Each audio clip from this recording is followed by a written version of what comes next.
안녕하세요. 오늘도 사연살롱을 찾아주셔서 감사합니다. 제 이야기를 허심탄회하게 할 수 있는 곳이 있다니 너무 기뻐서 제 이야기를 공유해 보려고 해요. 저는 이제 막 환갑을 바라보고 있는 흔한 아줌마예요. 저희 나이대 분들은 아시다시피 참 어렵고 힘든 시절이었죠. 전 7남매 중 막내로 태어나 이미 태어나 보니 큰언니가 성인이었어요. 큰오빠가 가수를 한답시고 집안을 다 말아먹고 도망가는 동안 아버지는 큰오빠를 잡으러 가다가 교통사고로 돌아가셨고 그 이후부터 정말 힘든 시절을 살았어요. 국민학교 때부터 새빵살이를 하였는데 언니 오빠들은 전부 제 살 길 찾아갈 동안 전 어렸기 때문에 엄마와 둘이서 생활을 하여야 했어요. 그랬기 때문에 동네 부유한 집 작은 방 한켠에 엄마와 제 몸을 맡길 수가 있었죠. 어려서 곧잘 지내던 주인집 딸과는 막역하게 자매처럼 자랐어요. 물론 저와는 다른 신세인 친구가 너무 부러웠지만 그때까진 참 친하게 잘 지냈죠.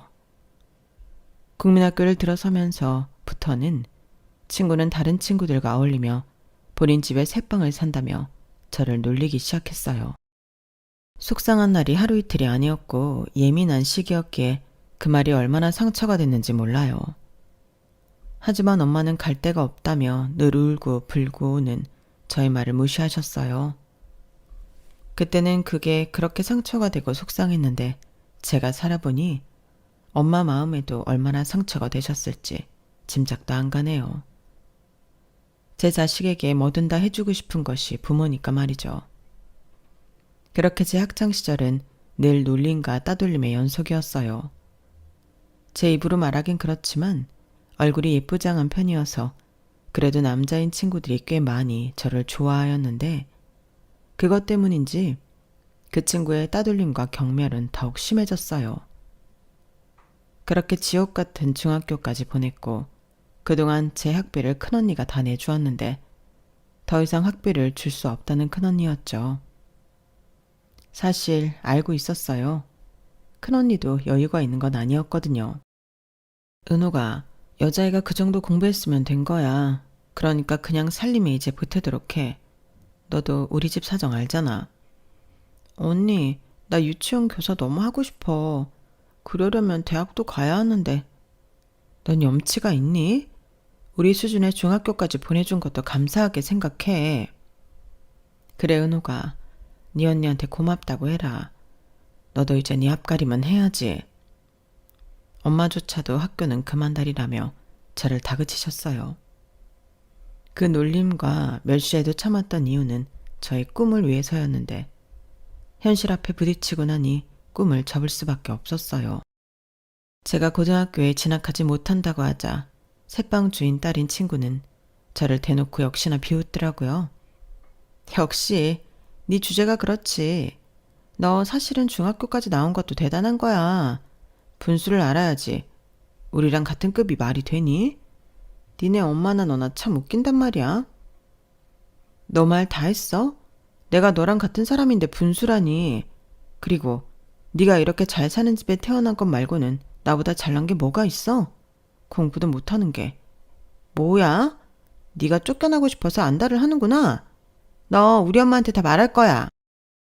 친구는 쪼르르 어머니께 달려가 무슨 말을 하였는지 그 다음날 바로 저희 엄마를 부르셔서 저는 이번 달을 마지막으로 방을 빼야 했어요.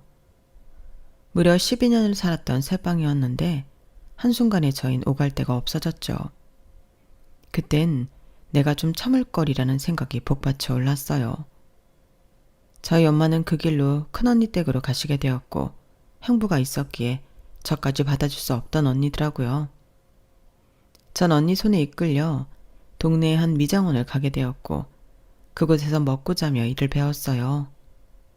겨울이면 손님 샴푸에 염색약, 파마약에 손이 부르텄죠. 하지만 돈을 버는 기쁨이 참 말로 닿을 수 없었어요. 매일같이 돈 걱정에 밤을 지새지 않아도 되고 큰언니 눈치에 용돈 달라는 말도 못했던 저였기 때문에 지금 이 벌이가 저에겐 참 기뻤어요. 다행히 원장 선생님도 너무 좋으신 분을 만나게 되어 저를 적극 지지해 주셨어요. 은호가 기술 하나 배워두면 평생 써먹는다? 나도 진짜 힘들었는데 그래도 지금 이렇게 굶고는 안 살잖니. 너 지금 정말 선택 잘한 거야. 내 어릴 때 생각나서 널 볼 때마다 짠하고 그래. 원장님 밑에서 열심히 배울게요. 늘 저를 친동생처럼 챙겨주시더라고요.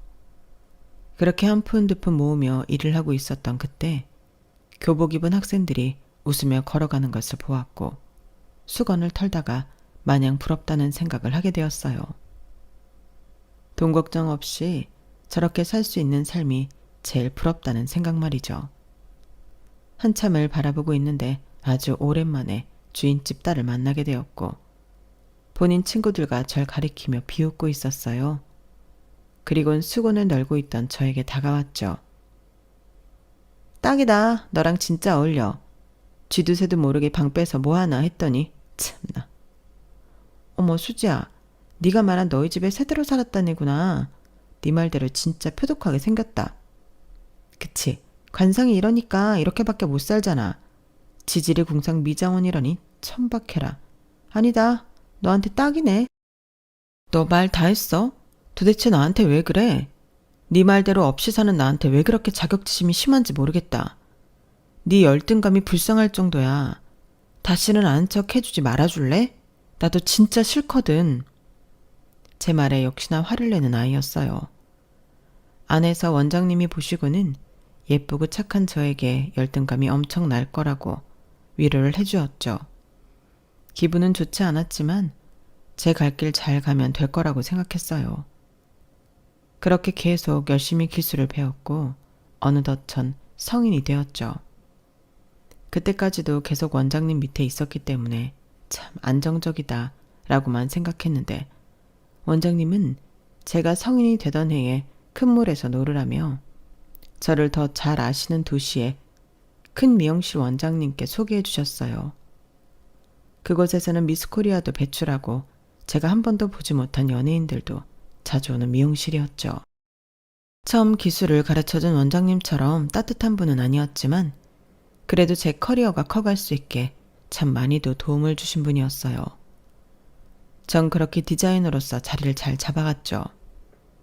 어릴 때부터 가족이랑 뿔뿔이 흩어져 살고 저를 살뜰히 케어해준 보호자가 없었던 느낌이 커서 그런지 전 빨리 안정적인 가정을 꾸리고 싶었어요.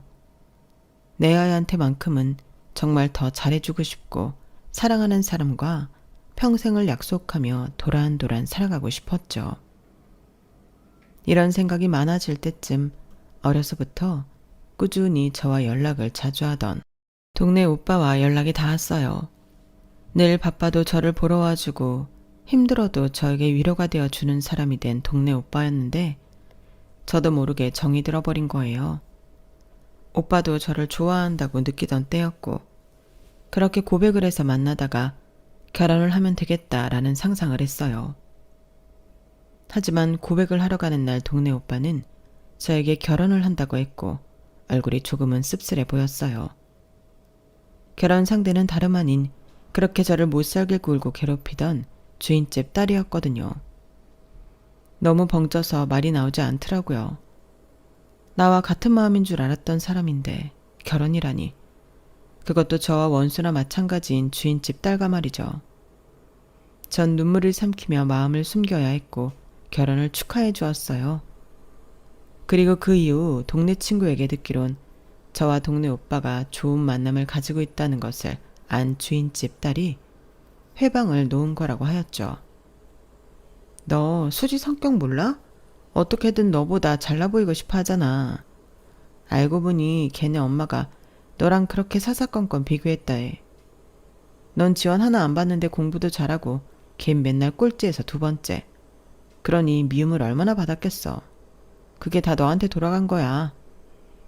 뭐? 어떻게 나랑 비교해. 참 어이없다. 게다가 걔네 집에 딸이 하나니까 대릴사위 하나 얻으려고 걔네 아버지가 엄청 알아봤나 봐. 근데 창석 오빠가 듬직도 하고 수지도 좋아하니까 낙점한 거지. 창석 오빠도 얼마나 땡 잡았다고 생각했겠니? 그 집이 존부자야? 역시나 돈 때문이었다는 친구의 말에 마음이 아파왔어요. 그리고 더욱더 일에 매진했고 그렇게 떠날 사람이라면 더욱 내 사람이 아니다 싶었죠. 그로부터 4년이 지났을까요? 고향도 있고 제 생활을 열심히 하던 그때 전 원장님의 소개로 지금의 남편을 만났어요. 늘 일과 집밖에 모르는 저를 눈여겨보던 미용실 단골 손님이 본인 아들을 주선해주고 싶다고 한 것이었고 그렇게 만남을 가졌죠. 생긴 것과 다르게 참 수수한 남편이 마음에 들었고 저흰 그렇게 짧은 연애 후 결혼을 하게 되었어요. 그래도 제 꿈이 안정적인 가정을 꾸리는 것이 꿈이었는데 남편을 만나 제 생활에 안정을 찾을 거라고 생각하니 참 기뻤어요. 하지만 행복하겠다고 생각했던 것과는 달리 뭐든지 다 제 마음대로 할 수가 없던 결혼 생활이었죠. 공무원인 남편이었기에 고지식은 물론이고 말수도 적은 남편이었고 행여나 제가 속상한 소리를 하면 돌아오는 대답은 다 그러고 산다였어요. 결혼 후 알콩달콩 살 수 있을 거라는 것과는 다른 결혼 생활이었죠. 또 시어머니는 홀어머니였고 게다가 남편은 하나밖에 없는 금쪽 같은 아들이었기에 전 시어머니를 모시고 살았어요.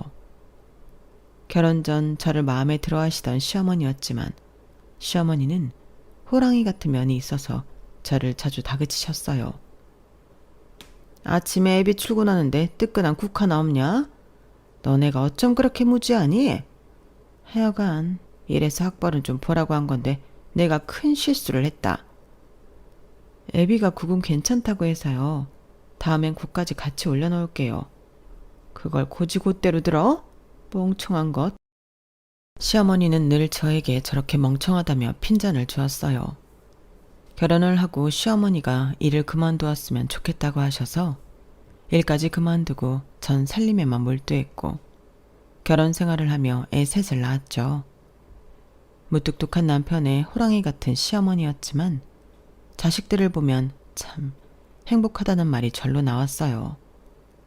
어려서부터 그렇게 사랑을 갈구했는데 아무 이유 없이 엄마를 제일 사랑해주고 제일 최고라고 하는 아이들이 있었기에 버틸 수 있었거든요. 그렇게 집안에서 살림하고 애 키우는 전업주부가 되어가고 있었어요. 하지만 어느 날부터인가 남편이 몸이 많이 안 좋아지기 시작했고 결국엔 신장이 망가져 신장 투석을 받아야 했죠. 그러다 보니 일도 그만두게 되었고 전 아이 셋을 먹여 살려야 했기에 남편 퇴직금으로 동네에 작은 미용실을 열었어요. 저에게 처음 기술을 알려준 원장님 말이 꼭 맞았어요.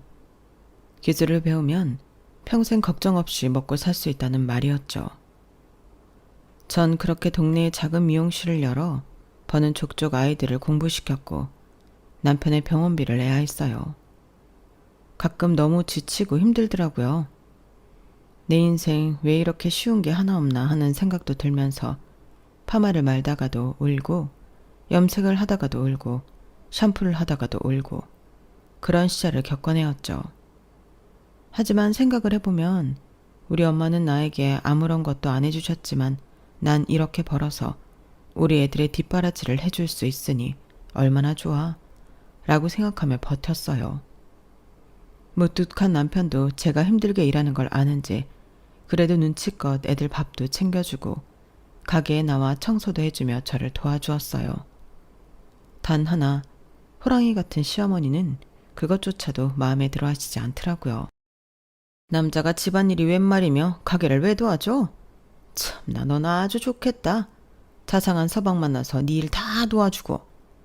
어머니 요즘엔 남자도 이런 일도 하는 거예요. 예전이랑 달라요. 달라? 네가 날 가르쳐?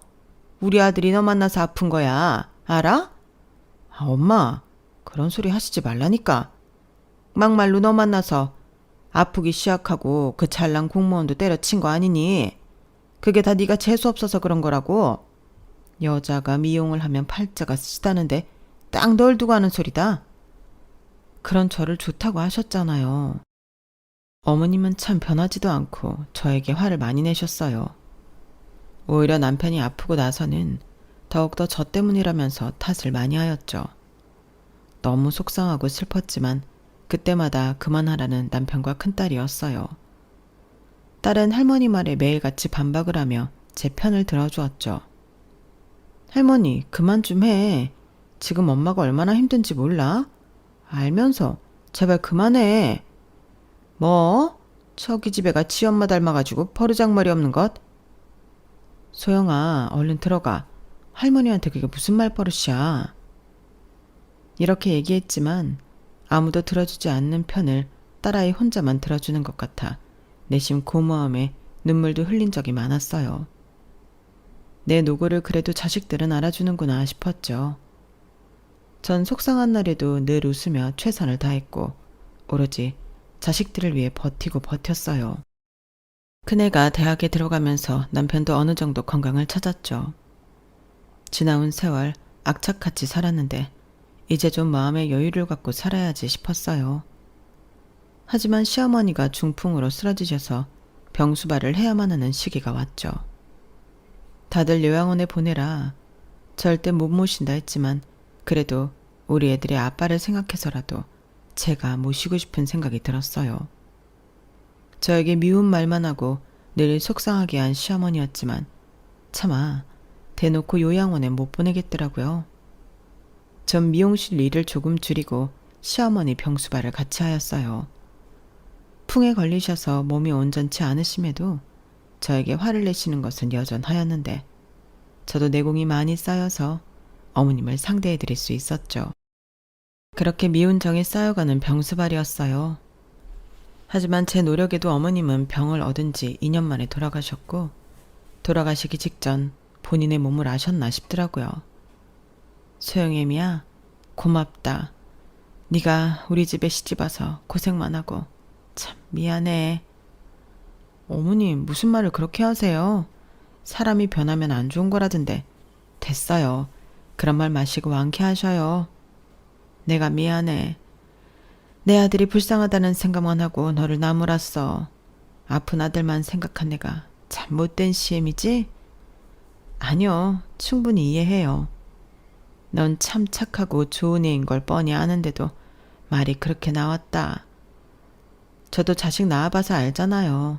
자식이 최고죠. 어머님도 그러실 거고요. 전 다 잊었어요. 그러니까 쾌차하셔서 저한테 못해주셨던 거 다 해주시면 되세요. 넌 참 언제나 속이 깊고 착하구나.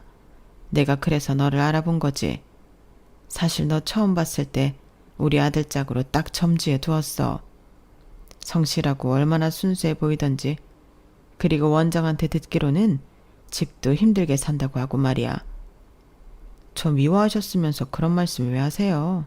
다 부끄럽네요, 어머니. 그냥 갈 때가 되어서 그런가 너한테 못한 것만 생각난다. 미안했어. 막상 며느리로 받아보니 그렇게 부족해 보이는 거야. 다 내 아들 잘난 줄만 알았던 거지. 됐어요. 다 잊었네요. 그래도 고마웠어. 우리 아들 아픈데도 꿋꿋이 앞에서 병간호해주고 우리 손주들 부족함 없이 키우려고 노력해주고 싫은 소리 하는 시엠이 내다 버리지도 않고 이렇게 모셔주고 말이다. 아유, 왜 이러셔. 눈물 나오게. 마지막 모습을 아셨는지 어머님은 저렇게 말씀을 하셨고 정말 놀랍게도 그 다음날 자다가 돌아가셨어요. 저에게 아픈 말만 하는 시어머니였지만 정이 들었는지 참 마음이 아파왔어요. 어려서 힘들게 살아서 친정엄마 품을 느껴보지 못했던 저였기에 시어머니가 특별했나 보더라고요. 아무리 미운 소리를 해도 말이죠. 한참을 울고 장례를 치렀는데 남편이 저에게 할 말이 있다며 잠깐 와보라고 했어요. 그리고 그 말은 정말 놀랍고 믿기지가 않더라고요. 엄마 하나 있는 땅 보상받게 됐어. 근데 그걸 자기한테 주고 싶다네? 어? 무슨 말이야, 보상이라니. 그리고 끔찍한 아들이 여기 있는데 나한테? 엄마 마음은 안 그러신 분인 거 다 알잖아. 늘 당신이 마음에 쓰였나 봐. 시어머니에게 땅이 하나 있다는 것은 애초에 알고는 있었지만 남편 말로는 참 쓸데없는 땅이라고만 했어요. 저희가 그렇게 어렵게 살 때 도움이 되지도 않은 땅이었죠. 하지만 그게 지금 개발이 되면서 돈방석에 앉게 되었고 유언으로 저에게 주고 싶다고 하셨어요. 남편 또한 고생한 저에게 흔쾌히 줄 수 있다고 말을 하더라고요. 땅을 받아서가 아니라 참 눈물이 많이 흘렀죠. 그래도 내가 어머님 며느리였구나 싶은 마음도 들었고 열심히 살아온 세월 이렇게 다 알아주는구나 싶었어요. 그렇게 시어머니의 마지막 선물은 제 인생을 완전히 뒤바뀌어주는 계기가 되더라고요. 아파서 남편 노릇도 제대로 못했는데 이 정도는 받을 자격 충분해. 그래도 너무 과하다. 무뚝뚝하지만 저를 위해 진심을 다해 응원해주는 남편 덕분에도 감동을 받았어요. 아마 다른 사람이었으면 혹시라도 저한테 땅을 주지 않았을 것 같았거든요. 그래도 시어머니 유언이라고 잘 들어주는구나 싶은 것이 고마웠고 애초에 착한 사람인 거 알고 결혼한 거지 라는 생각이 들었어요. 그리고 더욱 열심히 살아야겠다고 생각도 들었네요. 막상 보상을 받으니 뭐부터 해야 할지 생각을 엄청 하게 되더라고요. 전 그 땅을 팔아 부동산 경매 공부를 시작했고 운이 좋아서인지 투자하는 족족 돈을 많이 벌 수 있게 되었어요. 생활이 바뀌니 저에게 다가오는 사람들도 바뀌었고 그저 자식들에게 아무런 걱정 없이 모든 걸 지원해 줄 수 있다는 사실만으로도 너무 기뻤죠. 그러다 문득 어려서 돈이 없어 못했던 공부가 생각나더라고요. 배움의 늦음은 없다지만 전 저보다도 저 같은 처지에 놓여 있는 학생들에게 베풀고 싶은 생각이 들었어요. 그리고 자식들의 친구들 중 정말 형편이 어려운 친구들을 골라 제가 개인 후원을 하였죠. 제 자식들이지만 참 바르게 자랐더라고요. 어려운 친구들을 위해서 도와줄 줄 알고 오히려 저보고 더 베풀어 달라는 자식들의 말에 감동이 배로 다가왔어요. 자식들의 친구들이어서 그런지 정말 자식처럼 아끼지 않았죠. 저에게 돈을 쓸 때보다도 참 기쁜 마음이 들더라고요. 누군가 나도 이렇게 해줬으면 좋았겠다 싶은 대리만족이라고 할까요? 그렇게 10년을 넘게 후원을 하였고 제 자식들과 마찬가지로 대학을 가서 어엿한 사회인들이 되었어요. 자식이 3명이 아니라 후원한 자식들까지 여러 명이 되었는데 그게 그렇게 기쁠 수 없었어요. 남편도 처음엔 반대를 했지만 이렇게 후원한 친구들이 커서 선한 영향력을 끼치는 것을 보곤 저에게 대단하다고 칭찬을 해주더라고요. 그저 저 하나로 인해 많은 사람들이 공부도 하고 꿈을 향해 달려나간다면 그것이야말로 정말 행복하다고 생각했어요. 저 역시 어려운 시절 처음 만났던 미용실 원장님의 도움을 많이 받았던지라 배려가 얼마나 중요한지 뼈저리게 느꼈거든요. 초년에 고생한 제가 중년이 되어 이렇게 살고 있으니 더할 나위 없는 기쁨이 되었지만 그동안 일만 하고 돈만 버느라 제 인생을 즐기지 못했다고 생각이 들었어요. 엄마, 이제 꾸미고 살아. 즐기면서 좀 쉬엄쉬엄 즐겨도 되잖아요. 그러게 즐겨야 하는데 아침에 일어나면 뭐부터 해야 할지 모르겠어. 그럼 내일 우리 백화점이나 갈까? 그래, 좋지. 우리 딸 뭐 사고 싶은 거 생겼구나? 그게 어떤 건지나 봐야지. 저에겐 돈 한 푼도 쓰지 않는 저를 보며 딸아이들은 저를 데리고 백화점에 갔어요. 백화점에 와보니 오랜만에 왔다는 생각도 들면서 구경할 것이 천지라 재미있었죠. 그렇게 딸아이들과 옷 구경을 하고 있는데 낯익은 얼굴을 마주하였어요. 멀리서 봐도 딱 한 번에 알아볼 수 있는 얼굴이었고 다름 아닌 제가 어렸을 때 새빵을 살았던 집의 딸이었죠. 먹고 살기 바빠서 고향 소식은 아예 뚝 끊고 살았던지라 정말 제 머릿속에서 잊고 있었는데 이렇게 만나게 되다니 참 놀라웠고 저도 모르게 걸음을 멈추게 되었어요. 그리고 다시 한 번 더 확인하게 되었죠. 시간은 많이 흘렀지만 그 얼굴은 잊혀지지 않더라고요. 예전보다 훨씬 마른 얼굴이지만 여전히 제 눈엔 광기가 가득해 보이긴 했어요. 너무 신기한 게 그 친구도 저를 알아보았는지 동시에 뒤를 돌아봤고 그 친구는 저에게 다가왔어요. 너 은옥이 맞지? 어떻게 여기서 다 보냐? 아, 옆엔 딸들? 하긴 애들한테 너 결혼했다고 그쯤 들은 것 같긴 하다. 나도 창수 오빠랑 결혼했다는 거 들었지? 여기서 이럴 게 아니라 우리 어디 가서 얘기 좀 할래? 아니, 나 바빠서 용건만 해. 저를 보면 무슨 말이든 하고 싶어 했지만 딱 잘라 거절하는 저를 보니 기분이 많이 나쁜 듯 보였어요. 그래서 그런지 대뜸 동창회 얘기를 하며 슬슬 약을 올리더라고요. 참, 나이가 들어도 변하지 않는 친구의 모습을 보니 웃음이 나왔어요. 그렇게 대답하려고 했던 건 아니었지만 사실 어렸을 적 앙금이 아직 남았는지 저도 모르게 친구가 얘기하자는 말에 딱 잘라 거절한 모양새가 되어버린 거죠. 그렇지만 딱히 후회가 들거나 하진 않았어요. 아, 그래? 뭐 바쁘면 할 수 없지. 하긴 먹고 살려면 힘들긴 하겠어. 그치? 꼴을 보아하니 그래도 치장은 하긴 했는데 너 그거 다 가짜지? 내가 너 사는 거 뻔히 알잖니. 나한텐 안 속여도 돼. 무슨 말이 그렇게 장황해. 용건만 해. 우리 다음 달에 동창회 하는데 너도 오라고. 생각해보면 우리 국민학교 졸업생인데 너도 이제 참석은 해야지. 아니야, 내가 늘 참석했던 것도 아닌데 어색하지. 난 괜찮아. 왜? 회비 부담스럽니? 뭐? 회비가 부담스럽다니? 너 결혼했다는 소식 들었을 때 호래비 밑에서 큰 가난한 장남한테 시집갔다는 소리 들어서 그래. 나한테는 안 숨겨도 돼. 어차피 나한테 이미 못 볼 걸 많이 보였잖아. 난 이해한다니까?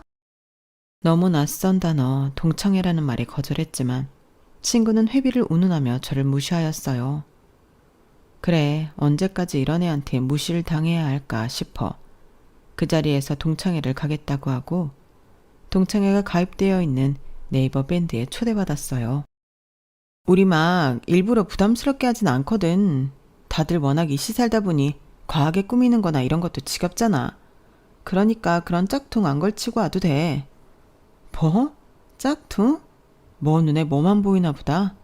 너 아주 달라졌다. 예전엔 내 말 하나에 부들부들 떨더니. 그래, 우리도 늙었지.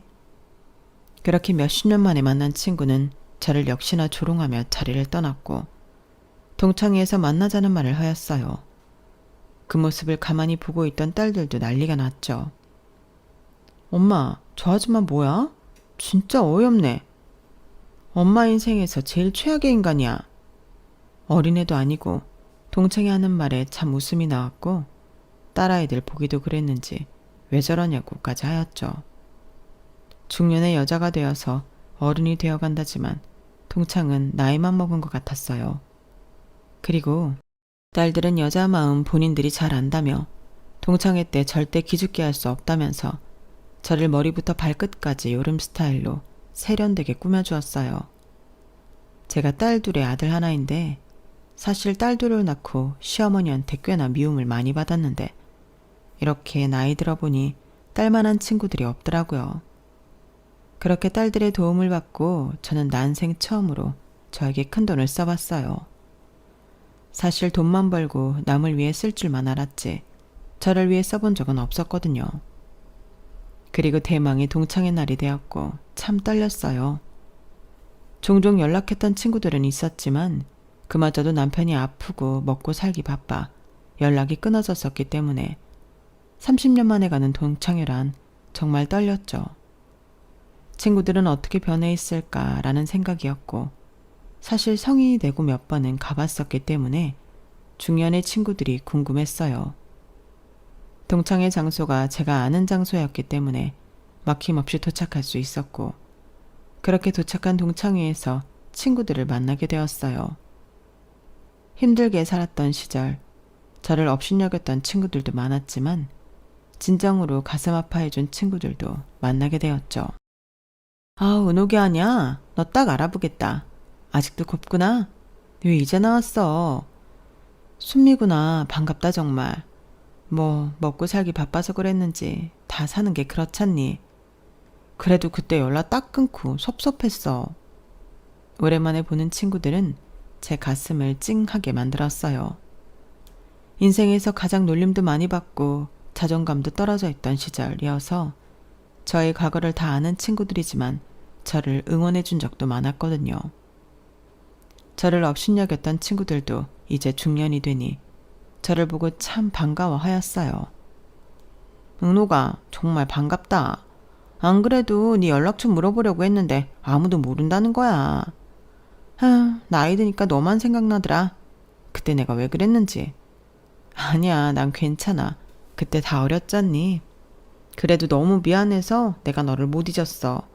이렇게 만나게 돼서 반가워. 한 친구의 말에 조금은 눈물이 날 뻔도 하였어요.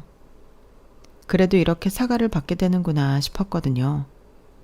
철없는 놀림거리였던 제가 이렇게 동창들을 마주한다는 것도 너무 재미있기도 하고 신기했죠.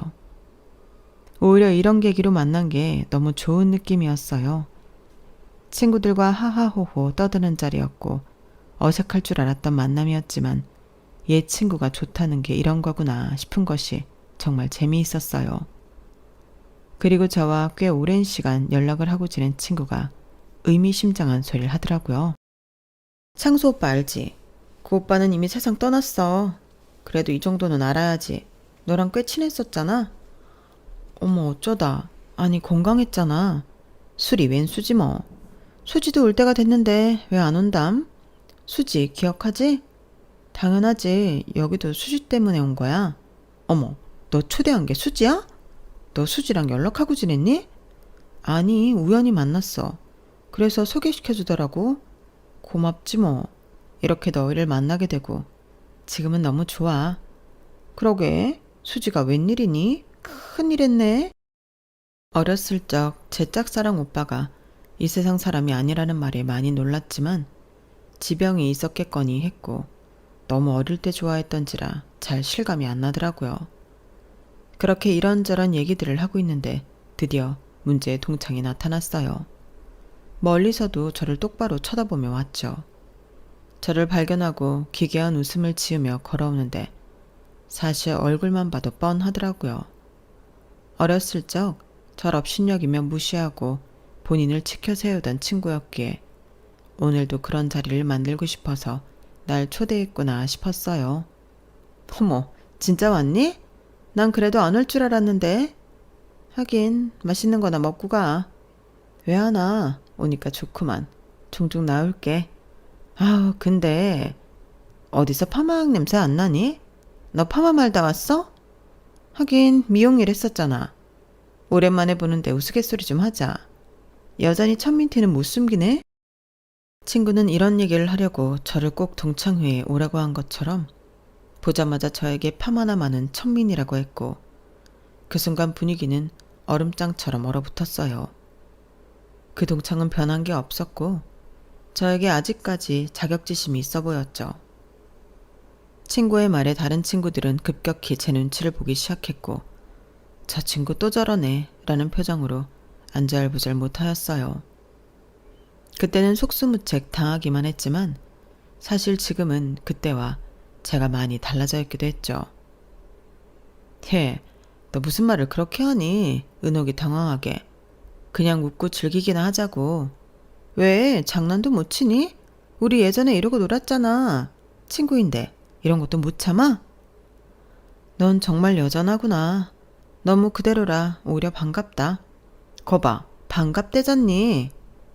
동창은 웃으며 역시나 제가 자기 소나기에 있다는 듯 저를 비웃었고 주변 공기가 쎄한 게 참 불편하게만 느껴지더라고요. 그리고 이 친구에게 그때랑 지금이랑 제가 얼마나 달라진지 보여주고 싶더라고요. 동창이 어디까지 선을 넘을까 생각하고 있었는데 보고 있자니 도저히 안 되겠단 마음이 들었고 어렸을 적부터 저를 업신여긴 동창을 도저히 보고만 있기가 힘들더라고요. 그리고 그렇게 저는 머리를 이리저리 굴려보기 시작했어요. 30년 만에 처음 참석하게 된 동창회에서 미용사인 나를 대놓고 무시하는 동창년을 어떻게 코를 납작하게 해줄까 생각이 들더라고요. 그리고 전 손짓으로 식당 종업원들을 불렀고 내 손짓 한 번에 종업원들이 모이자 동창년 인생이 개박살나기 시작했죠. 네, 부르셨어요? 음식이 입에 맞으신가요? 진작 오신다고 했으면 더 신경 써서 준비했을 텐데요. 아니야, 괜찮아요. 아, 여기 내 동창들인데 갈 때 집에서 먹으라고 와인 한 병씩 포장해줘요. 갈 때 결제할게. 에이, 결제는요. 사장님 알면 혼납니다. 제 말에 동창은 눈이 동그래졌어요. 아니야, 결제해야지. 이따 꼭 결제 받아요. 친구들은 이게 어떻게 된 거냐며 묻기 시작했고 제가 말도 하기 전에 종업원들이 하나 둘 이야기를 했어요. 아, 친구분들은 잘 모르시나 봐요. 여기 사장님이 저희 대표님 은인이세요. 은인? 아니 무슨 소리야 은호가? 은인은 무슨 그런 소리 말아요. 친구들은 무슨 소리냐며 저에게 되물었고 전 사실을 얘기해 주었어요. 사실은 이 고급 식당 대표는 제가 개인적으로 학교 다닐 때부터 후원을 해준 장학생이었고 훌륭하게 대학까지 마친 뒤 자기 힘으로 유학을 마치고 돌아와 식당을 창업한 것이었어요. 종종 저희 가족이 식사도 하러 가고 굉장히 친밀하게 지냈기 때문에 종업원들도 절 알아본 거죠. 하지만 더 웃겼던 건 저를 늘 깎아내리지 못해 안달이 났던 동창은 이 식당에서 일하고 싶어 면접을 본 상태였어요. 그것 또한 종업원들을 통해 알게 되었어요. 아니 근데 아주머니도 여기 계셨네요. 그날 잘 들어가셨죠? 다들 넌 어떻게 아는 사이냐며 묻는데 동창은 얼굴이 벌개지며 말을 못했어요. 그런데 그때 저에게 인사를 따라하러 온 식당 대표가 저에게 인사를 한 뒤 친구에게 말을 하더라고요. 여사님도 계셨네요. 안 그래도 연락드리려고 했는데 출근하셔도 되세요. 알고 보니 동창은 저와 인연이 깊은 식당에 주방 잡일로 면접을 본 상태였고 면접 때문에 모든 직원들과 대표가 알아본 것이었어요. 그러자 얼굴이 벌개지는 동창이었죠. 다들 의아해하는 말로 동창에게 물었어요. 수지야, 너 식당 면접 봤던 거야? 근데 왜 말 안 했어? 힘들면 얘기하지. 내가 힘들긴 왜 힘들어? 하도 집에만 있기 심심해서 소일거리 삼아 도전해 본 거야. 니네 나 몰라? 최수지야, 나. 동네 제일 부자 최수지. 그래, 너같이 체면 따지는 애가 주방 잡일 아르바이트를 할 일이 없잖아. 대표님 들었죠? 친구가 심심해서 지원한 거래. 뭐야? 이게 어떻게 온 기회인데 여기처럼 시급 세고 일 쉬운 데가 또 있는 줄 알아? 너 입만 뻥끗 해봐. 너무 앞뒤가 안 맞잖니. 제가 대표에게 말해 지원을 취소하라고 하자 동창은 난리가 났어요. 사실 동창회가 이것으로 잡히고 동창은 계속 위치를 바꾸자며 한참이나 모임장을 설득했다고 했어요. 아마 본인이 여기서 면접을 본 것이 뽀록날까봐 그랬던 거죠. 그리고 저와 대표가 특별한 인연이 있을 줄은 몰랐던 동창이었고 이 모든 것을 본 대표는 친구를 쓰지 않겠다고 번복했어요. 그때 저의 친구는 제 탓을 하더라고요. 어려서나 지금이나 참 본인 말이 다 옳다고 하는 동창을 보니 대단하다고까지 느껴졌어요. 이게 다 너 때문이야. 너 어떡할 거야? 어떡하다니. 애초에 네가 거짓말한 걸 가지고 왜 그러니? 그리고 여기 대표랑 나랑 잘 아는 사이가 뭐 어떻다고. 너 아직도 네가 제일 잘난 줄 아는 거 아니지?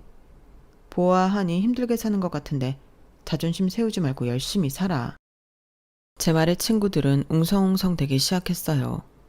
그리고 친구는 울면서 말하더라고요. 그동안 쌓여온 한이 나름 있는지 말이에요. 오빠가 우리 집 재산 다 말아먹고 돈 날려서 병들어 죽고 내가 사는 게 아니었어. 그래서 안 해본 게 없다. 어머 수지야, 너 동창회 나올 때마다 그렇게 잘 나간다고 허세를 떨어댔잖니? 근데 집이 망했어? 웬일이야, 말을 하지. 그러게, 너 그렇게 사람들 매일 업신여기면서 지내다가 그런 꼴이 된 거야? 천하의 최수지가 어쩌다가. 동창들은 수지를 위로해주긴커녕 오히려 이런 일이 일어나기만을 바랬는지 하나둘 한마디씩 이어나갔어요. 매일같이 본인보다 없이 사는 친구들을 멸시하고 조롱했던 친구의 최후였고 본인이 끝까지 지키고자 했던 비밀들이 알려지자 그야말로 개박살나기 시작한 거예요. 하지만 그 자존심 강하던 친구는 어떻게 해서든지 일을 해야겠는지 저희를 다 무시하고 식당 대표에게 다시 한번 사정을 말하더라고요. 여기 애들은 다 무시하시고 저만 봐주세요. 아까는 나으라고 하셨으면서 이제 와서 번복이라뇨. 여사님이 심심풀이를 생각하신다기에 말이죠. 저희 식당이 장난도 아니고요. 하고 싶은 사람 줄 섰네요. 저 정말 잘할 수 있어요. 믿어줘요. 식당 대표는 저를 보며 난처한 표정을 지어 보였어요. 아무래도 눈치상 저와 사이가 썩 좋아 보이지 않는 동창을 쓰기란 본인도 꺼려진 것이죠. 난 괜찮으니 필요하면 쓰도록 해요. 역시 은옥이가 마음이 넓다. 정말 수지야, 너 은옥이한테 고마워해라? 뭐야? 내가 왜 애한테 고마워해? 어쩜 난 변한 게 없니? 네가 얼마나 은옥이 무시하고 조롱했어. 우린 다 사과도 했고 풀었어. 너도 좀 반성해. 그래, 반성 좀 해라. 네가 그렇게 못되게 구니까 중년에 이렇게 된 거 아니니? 그러자 동창은 화만 삭힐 뿐 아무런 말도 없었어요. 일이 이렇게 되자 사실 안타까운 마음도 들었죠. 그렇게 당당하고 기가 죽지 않았던 친구인데 사는 게 뭔지 정말 많이도 변했거든요. 하지만 친구는 그날 저에게 아무런 말도 없이 자리를 떴고 그날 동창회는 끝날 때까지 그 동창 얘기뿐이었어요. 그리고 한 친구가 얘기하더라고요. 그 남편이 사업한다고 친정 재산까지 다 말아먹었다는 거 소문인 줄 알았는데 진짠가 봐. 그리고는 폐암 걸려서 안 좋게 됐다는 것도 다 소문인 줄 알았어. 수지가 장례식에 연락을 안 했거든. 그러게 늘 잘난 척만 하니까 우린 그대로인 줄 알았지. 진짜 어쩜 저리 됐니? 이래서 사람은 정말 착하게 살아야 돼. 전 아무런 말도 하지 않았어요. 정말 얄미웠고 속이 시원할 줄 알았는데 막상 마음이 좋지 않았거든요. 동창회가 끝나고 대표는 저에게 와 상의를 하더라고요. 아무래도 제 눈치를 보는 것 같은 마음이었죠. 은서가, 난 괜찮으니까 네가 알아서 해.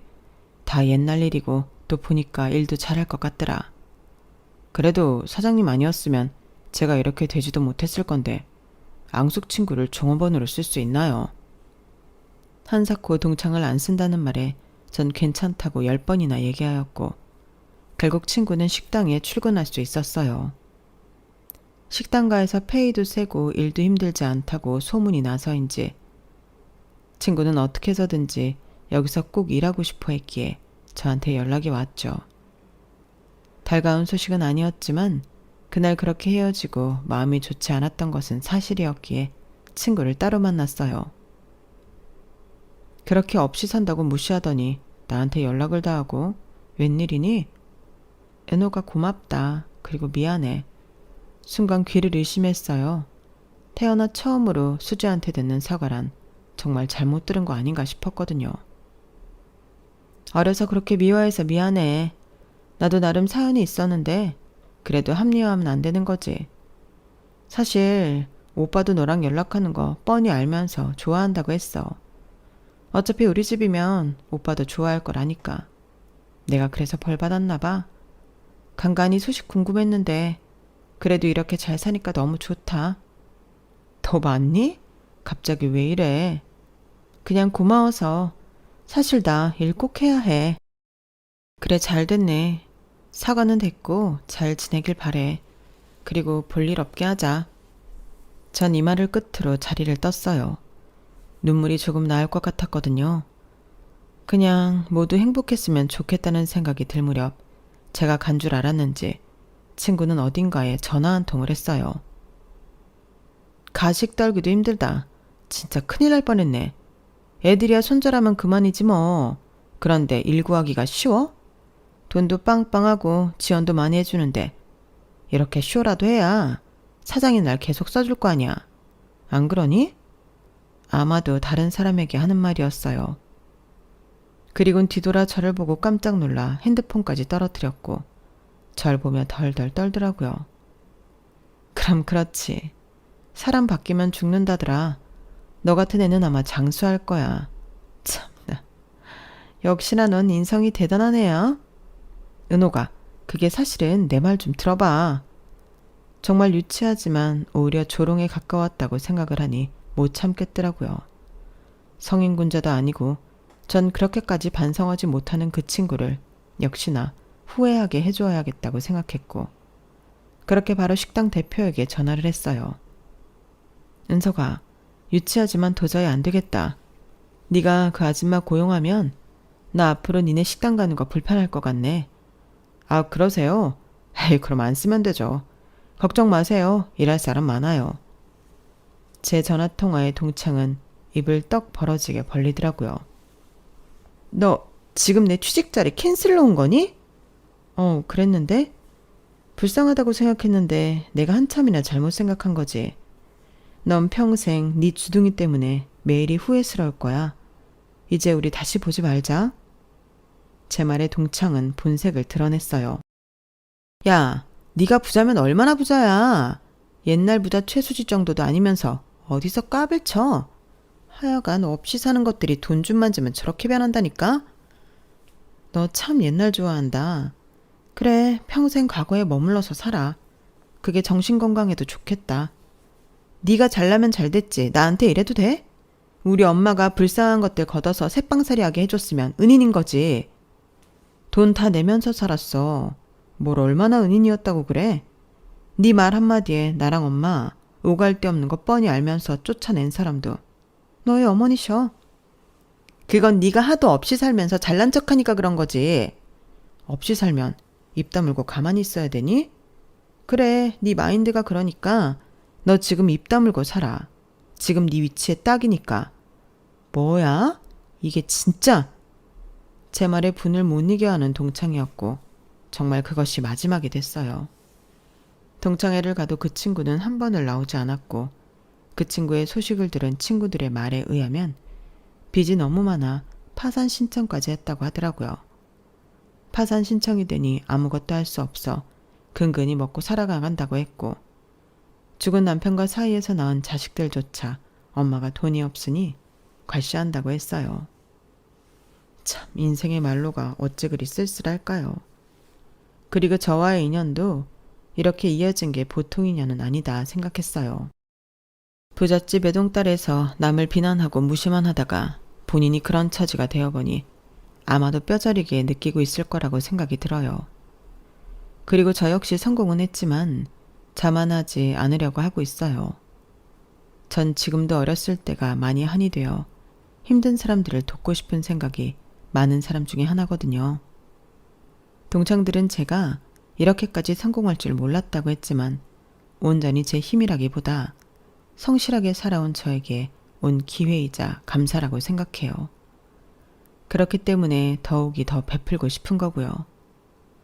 전 그저 하나 바람이 있다면 지금처럼 남편이 본인 건강을 더 돌보고 자식들 앞날에 평안만 가득했으면 좋겠는 바람이에요. 이젠 누구도 미워하지 않고 잊고 살고 싶은 마음도 있거든요. 저 역시 과거를 못 잊어 동창에게 그런 행동을 했지만 본인 과거를 반성하며 그저 지금은 좋은 일만 있길 바랄 뿐이죠. 인생이 얼마나 남았을지 모르겠지만 남을 미워하지 않고 지금처럼 살고 싶은 생각도 하고 있어요. 한 번뿐인 인생, 그런 것에 시간 낭비하고 싶지 않거든요. 제가 이렇게 제 이야기를 써내려가 보니 오늘은 저에게 그동안 힘들게 버텨줘서 고맙기도 하고 잘 되셔서 고맙다라고 생각이 드네요. 늘 식구들을 위해 따뜻한 밥을 지었는데 오늘은 저를 위해 제가 좋아하는 것을 듬뿍 해먹어야겠어요. 제 사연 들어주셔서 감사드리고 모두 건강하세요. 여러분, 사연 댓글에 응원과 현명한 조언 부탁드려요. 좋아요와 구독은 저에게 큰 힘이 됩니다. 오늘도 좋은 일 가득하세요.